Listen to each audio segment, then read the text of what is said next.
আজ 27শে সেপ্টেম্বর, রোজ শুক্রবার। আশা করি সকলেই ভালো আছেন। তো চলে এলাম আমরা দ্বিতীয় বছরের গাছে কি পরিমাণ ফল দাঁড়াচ্ছে এটা দেখার জন্য। তো ফুল কিন্তু প্রচুর পরিমাণে ফুটছে, দেখেন চারিদিক দিয়ে কিন্তু ফুল ফুটছে এবং ফুল ফোটার পরে শুকিয়ে দু একটা করে পড়ে গেছে। আবার ওই যে পিছনের দিকে ছোট ছোট গুটি গুটি কিন্তু আছে অনেক, এটাও আমরা দেখতে পাচ্ছি।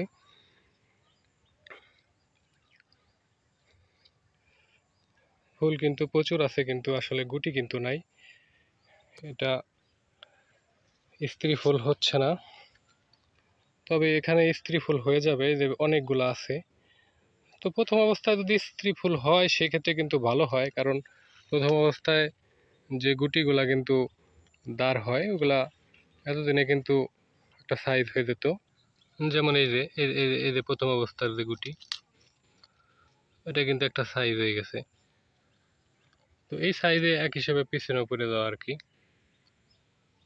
মানে প্রচুর পরিমাণ ফুল বলা যায়, মানে এত পরিমাণ ফুল যে একদম স্ত্রী ফুলের মাধ্যমে যে গুটির কার্যক্রম হয়, তো সেটা কিন্তু আমরা একদমই দেখতে পাচ্ছি না।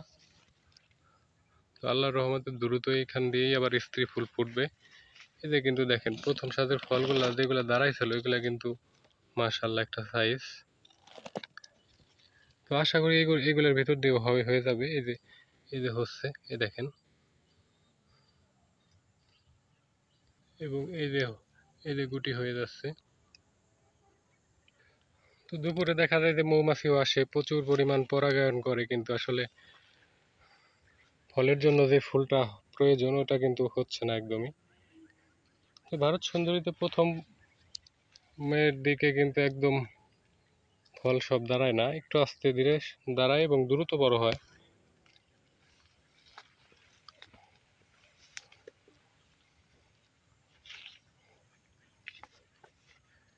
মানে একদম কম।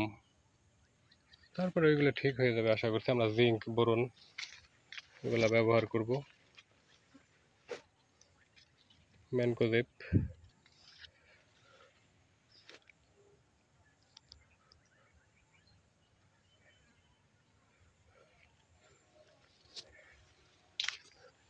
একদম থোকায় থোকায় ফুল কিন্তু ফুটে আছে প্রচুর, মানে ফুলের ফোটার কোনো বাদ নাই। সব ধরনের মাছই।